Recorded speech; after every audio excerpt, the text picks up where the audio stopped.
খুবই চিংড়ি শুটকি ভর্তা খেতে মন চাইলো, তাই আম্মুকে গিয়ে বললাম, আম্মু চিংড়ি শুটকি ভর্তা খাবো। তাই আম্মু শোনা মাত্রই ঝটপট বানিয়ে দিল চিংড়ি শুটকি ভর্তা।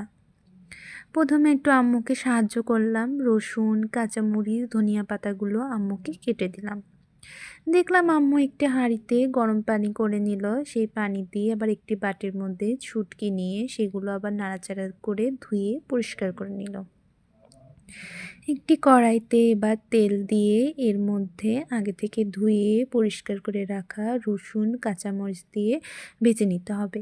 এখানে দেখলাম আম্মু সামান্য পরিমাণ একটু জিরা ব্যবহার করেছে, দিয়ে আবারও ভেজে নিল। এবার এর মধ্যে আগে থেকে ধুয়ে পরিষ্কার করে রাখা ধনিয়া পাতাগুলো দিয়ে নাড়াচাড়া করে সকল উপকরণ একসঙ্গে ভেজে একটি বাটিতে তুলে নিতে হবে।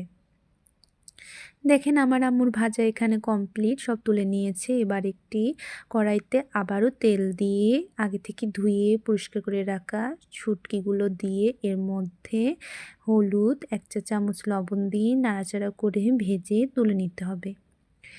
এখানে আমার আম্মু দেখেন সুন্দর করে ভেজে একটি বাটিতে সকল উপকরণের সঙ্গে চিংড়ি শুটকিগুলো তুলে নিচ্ছে। এবার এগুলো শিলপাটায় বেটে নিতে হবে। এখানে আমার আম্মু সকল উপকরণ নিয়ে শিলপাটায় বেটে নিচ্ছে, বেটে একটি বাটিতে তুলে নিতে হবে।